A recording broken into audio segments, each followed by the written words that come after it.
nama saya Yeni Fatimah dari kelas B1 PGSD 2019. Di sini saya akan menjelaskan tentang biografi Prabu Siliwangi. Sri Baduga Maharaja atau Prabu Siliwangi, Ratu Jaya Dewata, putra Prabu Dewa Niskala, putra Mahaprabu Niskala Wastu Kencana yang lahir pada tahun 1401 Masehi di Kawali Ciamis. Mengawali pemerintahan zaman Pakuan Pajajaran Pasundan yang memerintah kerajaan Sunda Galuh selama 39 tahun, yaitu pada tahun 1482 sampai tahun 1521. Nah, pada masa inilah Pakuan Pajajaran di Bogoi mencapai puncak perkembangannya. Dalam prasasti batu tulis diberitakan bahwa Sri Baduga dinobatkan 2 kali, yaitu yang pertama di Kawali Ciamis dari ayahnya Prabu Dewa Niskala, putra Mahaprabu Niskala Wastu Kencana, dari Permaisuri Mayangsari, putri Bunisora, yang kemudian bergelar Prabu Guru Dewata Prana. Nah, yang kedua yaitu ketika ia menerima tahta kerajaan Sunda di Pakuan Bogor dari mertua dan uaknya, Prabu Susuk Tunggal, putra Mahaprabu Niskala Wastu Kencana, dari Permaisuri Ratna Sarkati Putri Resi Susuk Lampung. Dengan peristiwa ini, ia menjadi penguasa di kerajaan Sunda, kerajaan Galuh, dan dinobatkan dengan gelar Sri Baduga Maharaja Ratu Haji di Pakuan Pajajaran Sri Sang Ratu Dewata. Jadi, sekali lagi dan untuk terakhir kalinya, setelah sepi selama 149 tahun, rakyat Sunda kembali menyaksikan iring-iringan rombongan raja yang berpindah tempat dari timur ke barat. Nah, nama Siliwangi ini diambil atau berasal dari kata silih dan wawangi, artinya sebagai pengganti Prabu Wangi.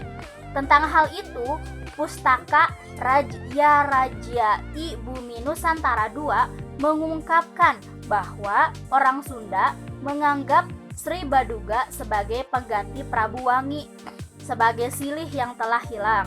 Nah, adapun naskahnya yang artinya yaitu sebagai berikut. Di medan perang Bubat, ia banyak membinasakan musuhnya karena Prabu Maharaja sangat menguasai ilmu senjata dan mahir berperang. Tidak mau negaranya diperintah dan dijajah orang lain. Ia berani menghadap pasukan besar Majapahit yang dipimpin oleh Sang Patih Gajah Mada yang jumlahnya tidak terhitung. Oleh karena itu, ia bersama semua pengiringnya gugur tidak tersisa. Ia senantiasa mengharapkan kemakmuran dan kesejahteraan hidup rakyatnya di seluruh bumi Tatar Sunda. Kemasyhurannya sampai kepada beberapa negara di pulau-pulau Dwi Pantara atau Nusantara namanya yang lain. Kemasyhuran Sang Prabu Maharaja membangkitkan rasa bangga kepada keluarga, menteri-menteri kerajaan, angkatan perang, dan seluruh Tatar rakyat Sunda. Oleh karena itu, nama Prabu Maharaja mewangi. Selanjutnya, ia disebut Prabu Wangi dan keturunannya lalu disebut dengan nama Prabu Siliwangi. Demikianlah menurut penuturan orang-orang Sunda asal silsilah nama Prabu Siliwangi. Assalamualaikum warahmatullahi wabarakatuh. Saya Sukma Amelia.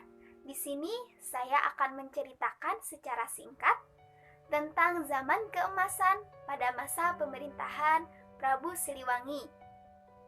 Nah, seperti yang kita ketahui, Prabu Siliwangi mengalami zaman keemasan secara berturut-turut.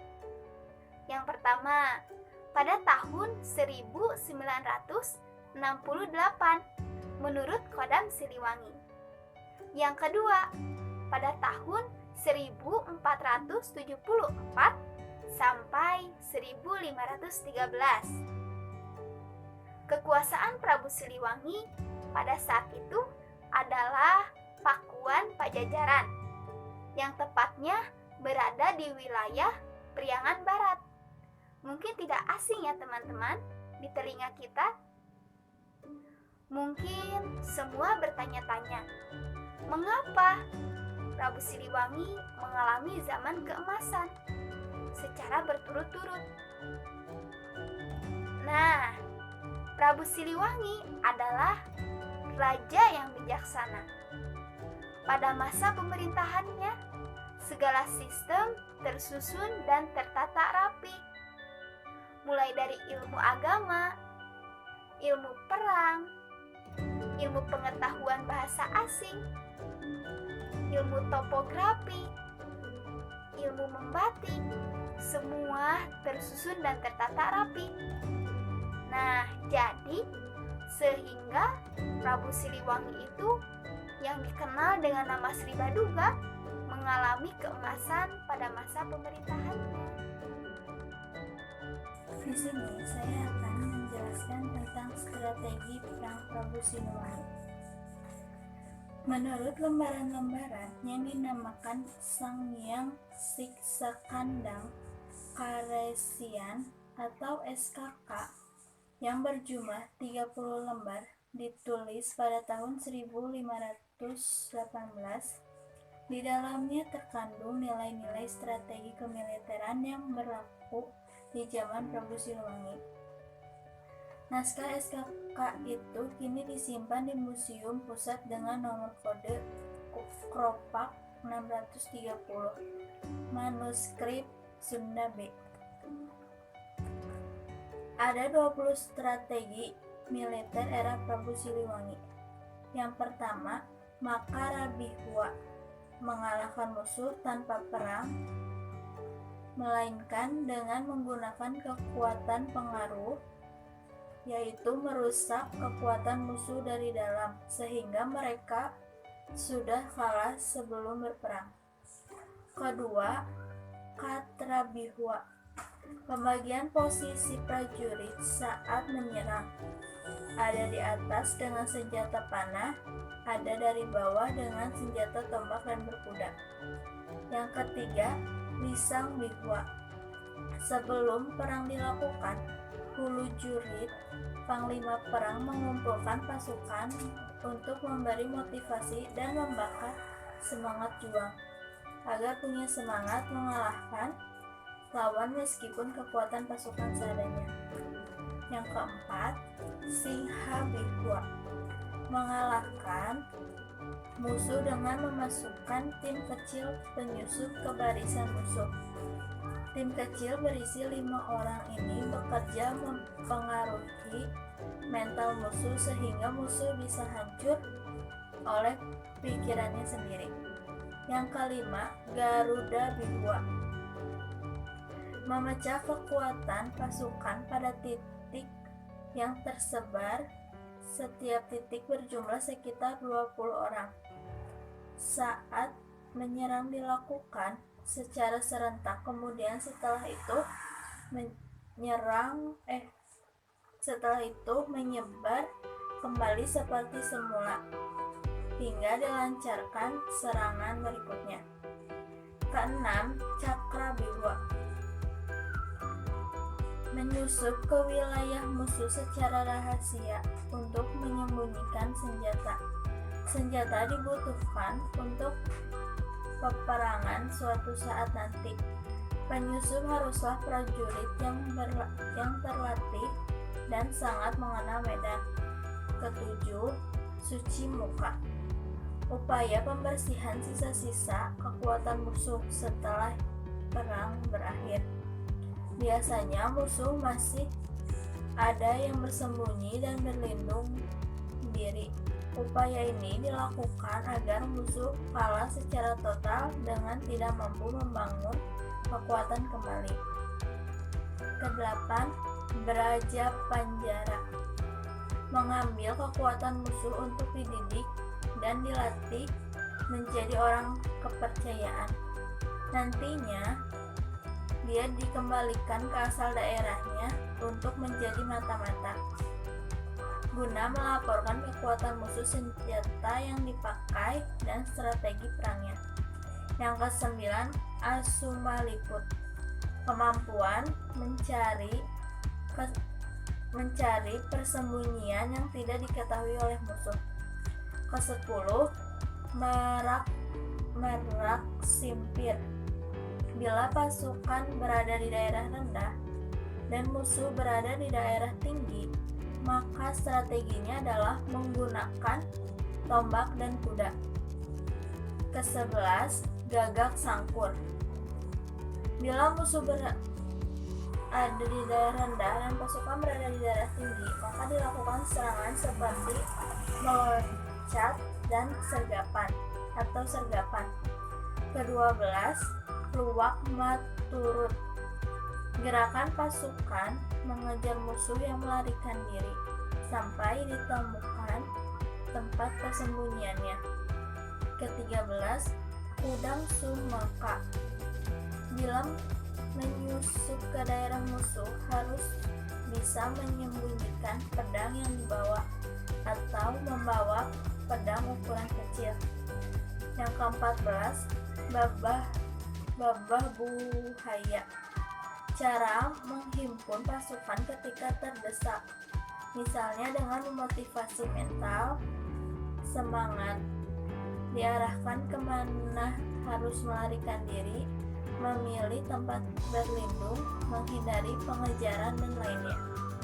Ke-15, malinggamani, prajurit yang berlatih dipersenjatai dengan senjata rahasia atau senjata aneh kerajaan dan dilatih mengendalikannya sebaik mungkin. Ke-16, lemah rewasa, cara berperang di hutan ketika posisi terdesak dengan menggunakan sarana-sarana senjata seadanya seperti batu dan batang pohon.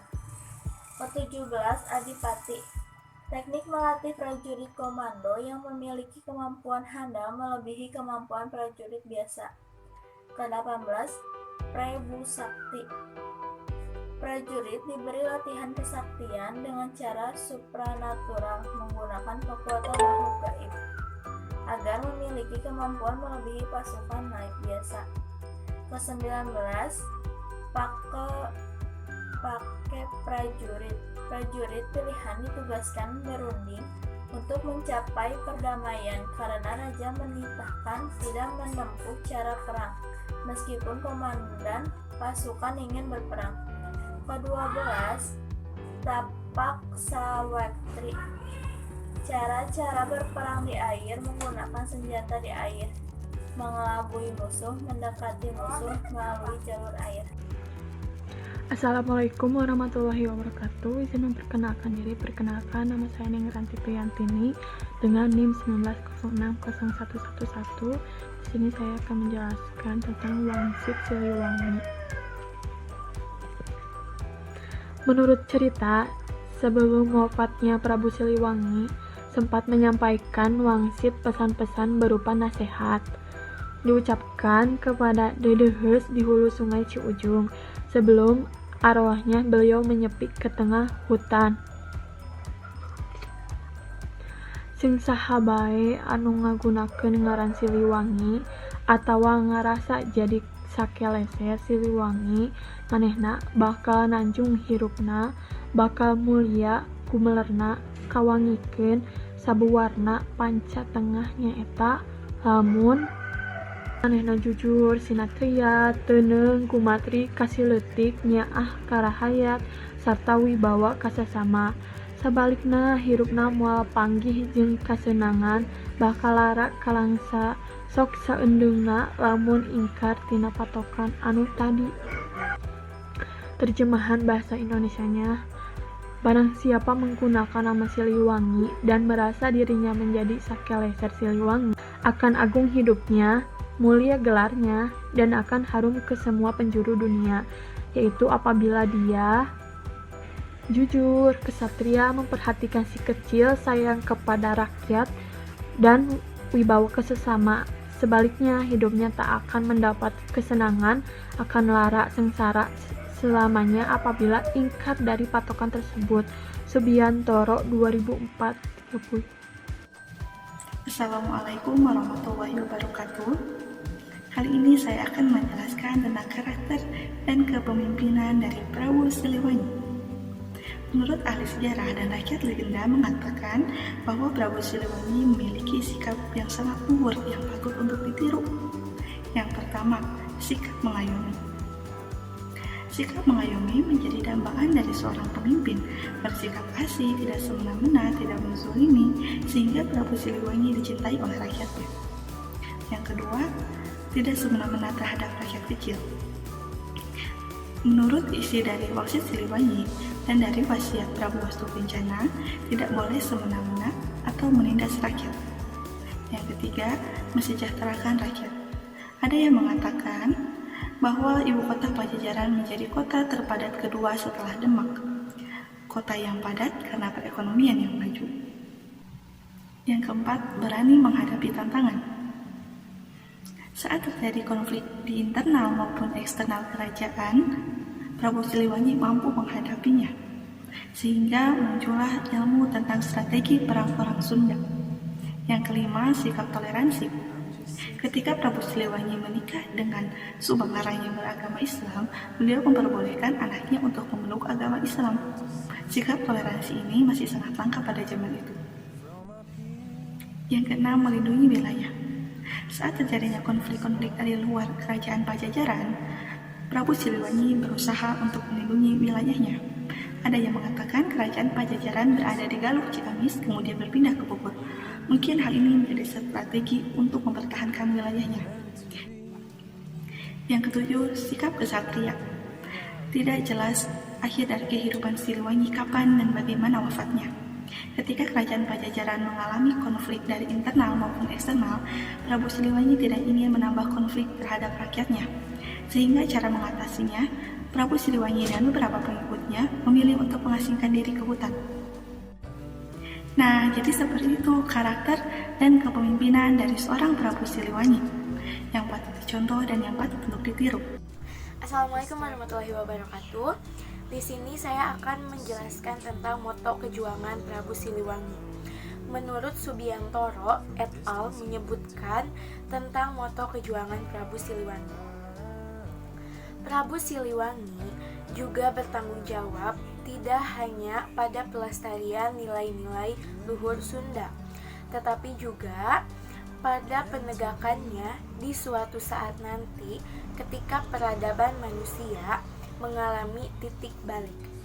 Dari bentuk peradaban manusia yang terlalu materialistis, duniawi, seperti yang sedang kita alami saat ini, dan balik kembali menuju peradaban manusia yang mengedepankan sikap-sikap kepedulian untuk saling mencerdaskan, saling mengasihi, dan saling mengasuh, memelihara.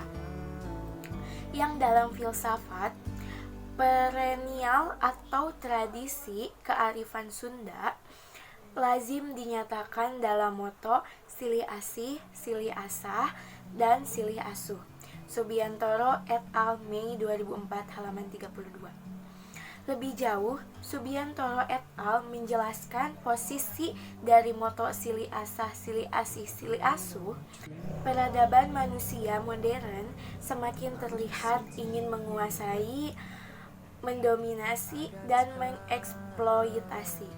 Sikap-sikap kepedulian untuk saling mencerdaskan, saling mengasihi, dan saling mengasuh, memelihara telah semakin ditinggalkan.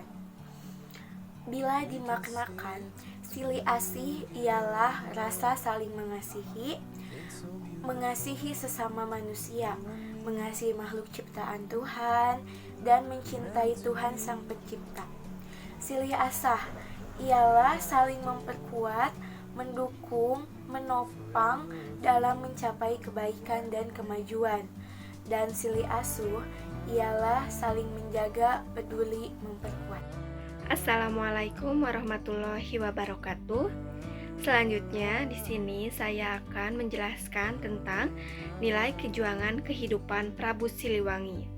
Yang pertama adalah berjuang membangun kemakmuran. Kemakmuran bagi Prabu Siliwangi adalah tujuan utamanya. Yang kedua adalah berani menghadapi kesulitan.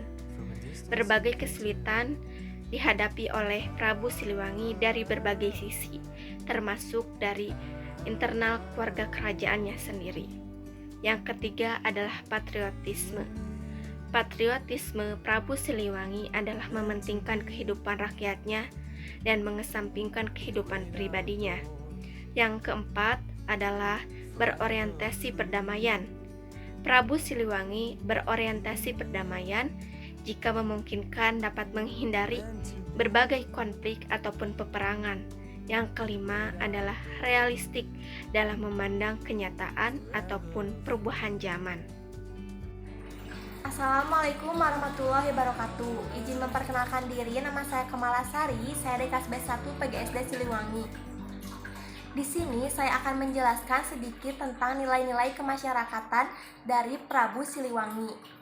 Nilai-nilai kemasyarakatan yang disarikan dan diseratkan di kehidupan Prabu Siliwangi yaitu yang pertama, saling tolong-menolong.